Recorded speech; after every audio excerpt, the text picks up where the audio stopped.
Mr. President, I congratulate you on assuming the presidency of the 76th session of the General Assembly.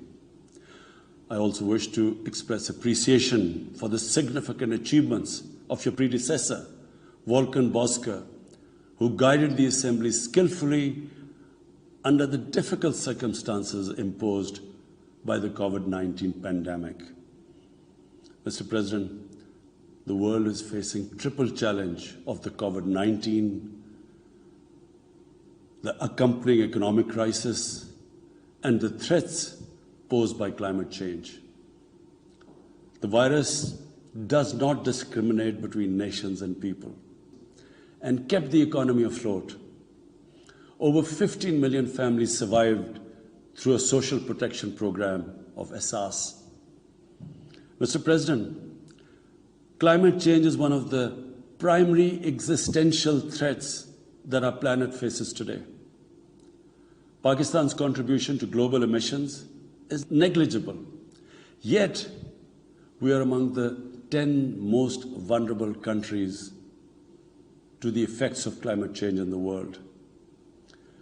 Being fully aware of our global responsibilities, we have embarked upon game-changing environmental programs, reforesting Pakistan through our 10 billion tree tsunami, preserving natural habitats, switching to renewable energy, removing pollution from our cities, and adapting to the impacts, expanded ODA, redistribution of unutilized SDRs, and allotment of a greater proportion of SDRs to developing countries.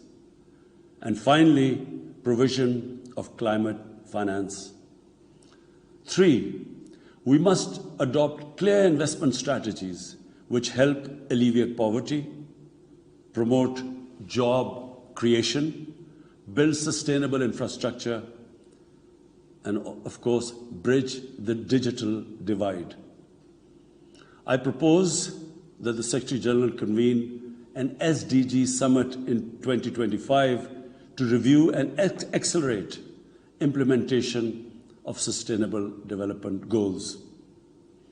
Mr. President, because of the plunder of the developing world by their corrupt ruling elites, the gap between the rich and the poor countries is increasing at an alarming speed. Through this platform, I've been drawing the world's attention towards the scourge of illicit financial flows from developing countries. The Secretary General's high-level panel of financial accountability, transparency, and integrity, called the Fact-Eye Panel, has calculated that a staggering $7 trillion in stolen assets are parked in financial haven destinations. This organized theft and illegal transfer of assets has profound consequences for the developing nations. It depletes their already meager resources, accentuates the levels of poverty, especially when laundered money puts pressure on the currency and leads to its devaluation. At the current rate, when the Fact-Eye panel estimates that $1 trillion every year is taken out of the developing world, there will be a mass exodus of economic migrants towards the richer nations. What the East India Company did to India, the crooked ruling elites are doing to the developing world, plundering the wealth and transferring it to Western capitals and offshore tax havens. And Mr. President, retrieving the stolen assets from the developed countries is impossible for poor nations. The rich countries have no incentives or compulsion to return this ill-gotten wealth. And this ill-gotten wealth belongs, remember, to the masses of the developing world. I foresee in the not-too-distant future a time will come when the rich countries will be forced to build walls to keep out economic migrants from these poor countries. I fear a few wealthy islands in the sea of poverty will also turn into a global calamity like climate change.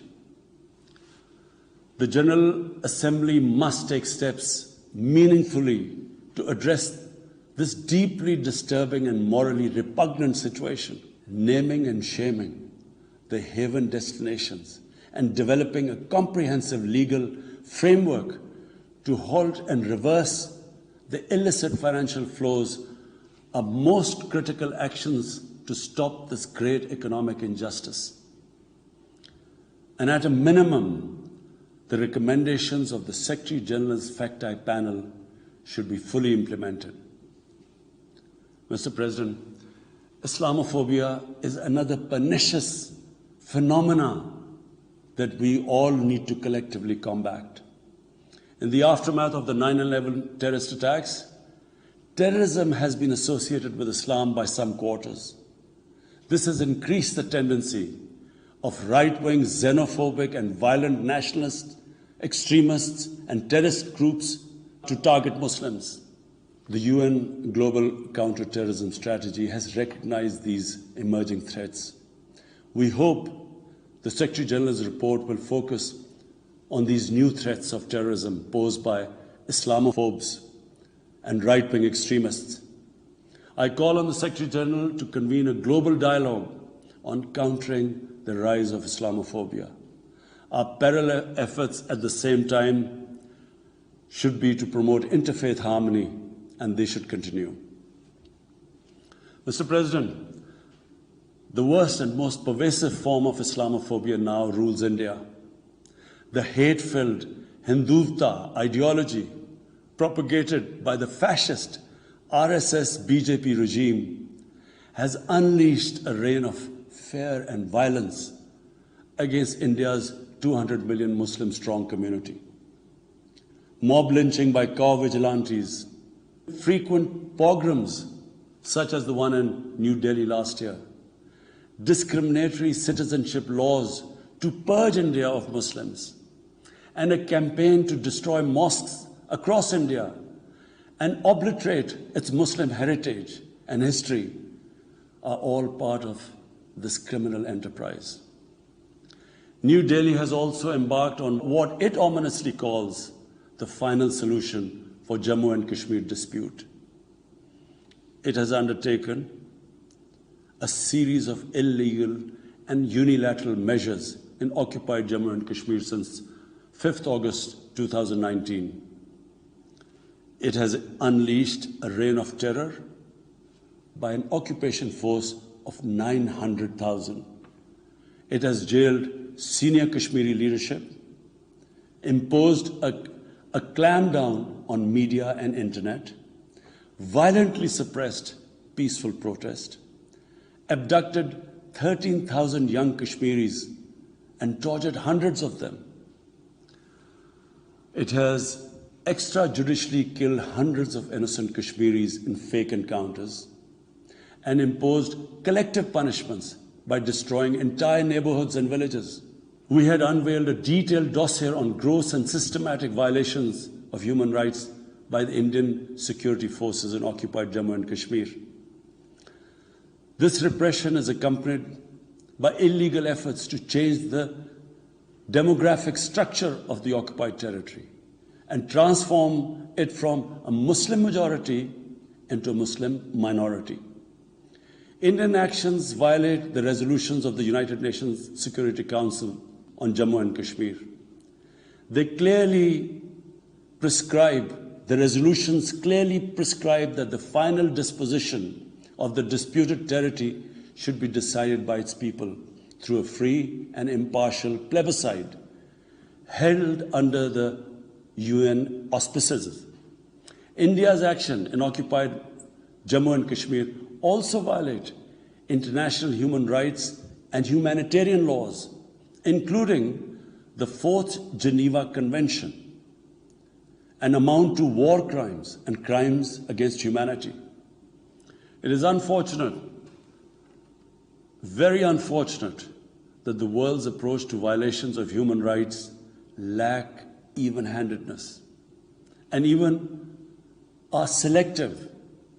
Geopolitical considerations or corporate interests, commercial interests, often compel major powers to overlook the transgressions of their affiliated countries. Such double standards, and the most glaring in case of India, where this RSS-BJP regime is being allowed to get away with human rights abuses with complete immunity. The most recent example of Indian barbarity was the forcible snatching of the mortal remains of the great Kashmiri leader, Sayyid Ali Shah Gilani, from his family, denying him a proper Islamic funeral and burial in accordance with his wishes and the Muslim tradition. Devoid of any legal or moral sanction, this action has been against the basic norms of human decency. I call on this General Assembly to demand that Sayyid Gilani's mortal remains be allowed to be buried in the cemetery of martyrs with the appropriate Islamic rites. Mr. President, Pakistan desires peace with India as with all its neighbors.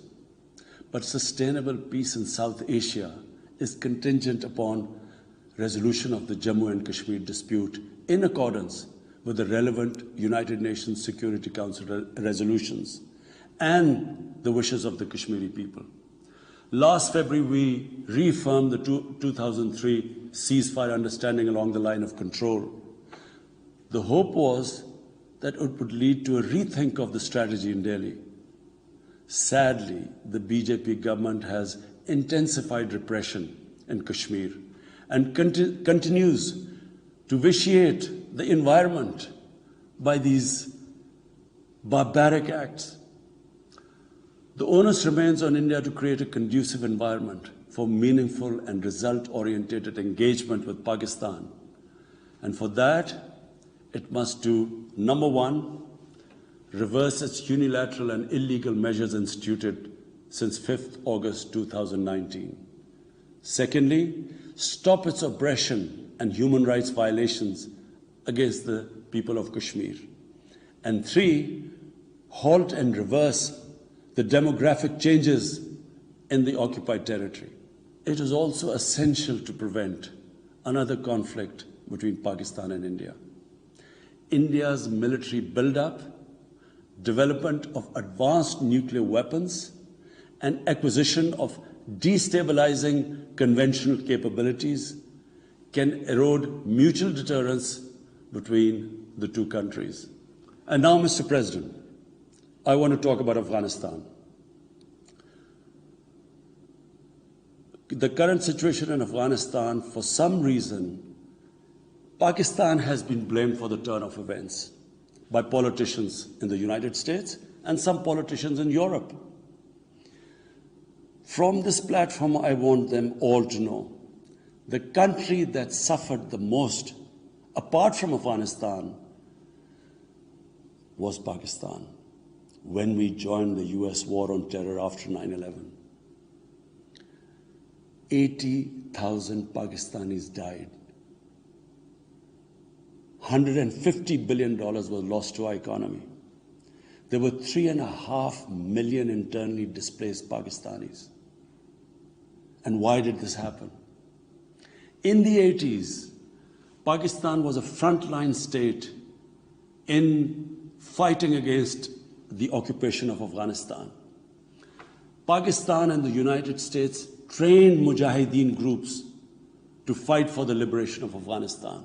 Amongst those Mujahideen groups were Al-Qaeda, were various groups from all over the world. There were Mujahideen, Afghan Mujahideen. These were considered heroes. President Ronald Reagan invited them to White House in 1983. And according to news items, he compared them to the founding fathers of the United States.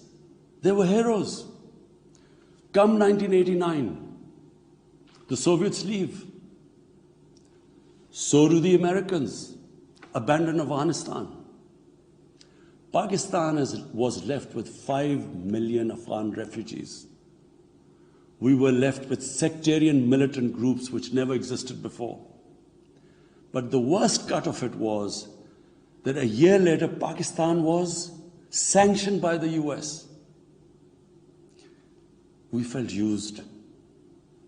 Fast forward 9/11, Pakistan is needed again by the US because now their US-led coalition is now invading Afghanistan, and it could not happen without Pakistan providing all the logistical support.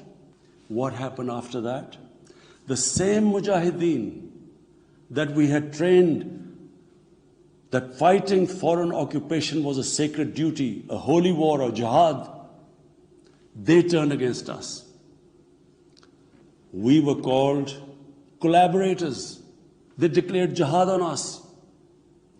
Then all along the tribal belt bordering Afghanistan, the Pakistan semi-autonomous tribal belt, where no Pakistan army had been since our independence, they had strong sympathies with the Taliban, Afghan Taliban, not because of their religious ideology, but because of Pashtun nationalism, which is very strong. Then there were 3 million Afghan refugees still in Pakistan, all Pashtuns, living in camps, 500,000, the biggest camp, 100,000 camps. They all had affinity and sympathies with the Afghan Taliban. So what happened? They too turned against Pakistan. For the first time, we had militant Taliban in Pakistan. And they too attacked Pakistan government. When our army went in the tribal areas for the first time in our history, whenever an army goes into civilian areas, there's collateral damage. So there was collateral damage, which multiplied the militants to seek revenge. But not just that. The world must know that in Pakistan, there were 480 drone attacks conducted by the US. 480 drone attacks. And we all know that drone attacks are not that precise. They cause more collateral damage than the militants they are targeting. So, who did the people whose relatives were being killed? Who did they seek revenge? Against Pakistan. Between 2004 and 2014, there were 50 different militant groups attacking the state of Pakistan. At one point, people like us were worried that will we survive this? There were bombs going all over Pakistan. Our capital was like a fortress. Had it not been for one of the most disciplined army in the world and one of the best intelligence agencies in the world, I think Pakistan would have gone down. So when we hear this at the end, there's a lot of worry about in the US about taking care of the people who helped them, the interpreters and everyone who helped the US. What about us? The only reason we suffered so much was because we became an ally of the US, of the coalition in the war against Afghanistan, where there were attacks being conducted from Afghan soil into Pakistan. At least there should have been a word of appreciation. But rather than appreciation, imagine how we feel when we are blamed for the turn of events in Afghanistan. After 2006, it became apparent to everyone who understood Afghanistan's history that there would be no military solution in Afghanistan. I went to the US, I spoke to think tanks, I met at the time Senator Biden, Senator John Kerry, Senator Harry Reid. I tried to explain to them that there would not be any military solution and political settlement was the way to go forward. No one understood then. And unfortunately, in trying to force a military solution is where US went wrong. And if today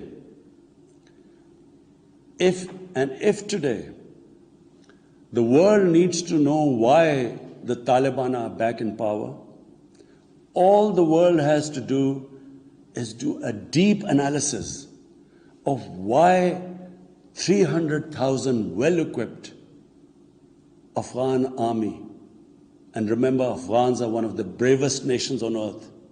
Why did this 300,000 Afghan army give up without a fight? The moment a deep analysis of this is done, the world would know why the Taliban are back in power, and it's not because of Pakistan. So, Mr. President, right now, the whole world community should think, what is the way ahead? There are two paths we can take.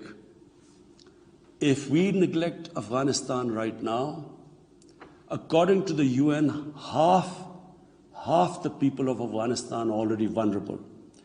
And by next year, almost 90% of people in Afghanistan will go below the poverty line.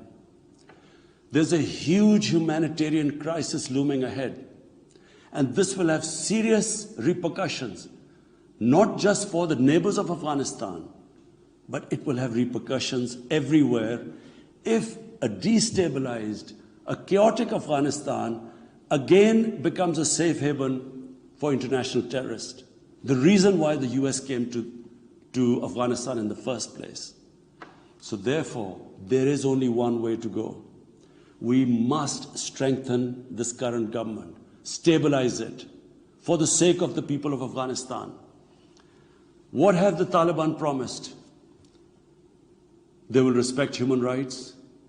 They will have an inclusive government. They will not allow this soil to be used by terrorists. And they have given amnesty. Now, if the world community incentivizes them, encourages them to walk this talk, it will be a win-win situation for everyone. Because these are the four things that in Doha, when the US was talking to the Taliban, these were the conditions the dialogue was all about. So if the world can incentivize them to go this direction, then after all, this 20-year of presence, of coalition presence in Afghanistan would not be wasted, because Afghan soil would not be used for international terrorism. So I end my talk, Mr. President, by urging everyone that this is a critical time for Afghanistan. You cannot waste time. Help is needed there. Humanitarian assistance has to be given there immediately. And the Secretary General of the United Nations has taken bold steps. I urge you to mobilize the international community and move in this direction.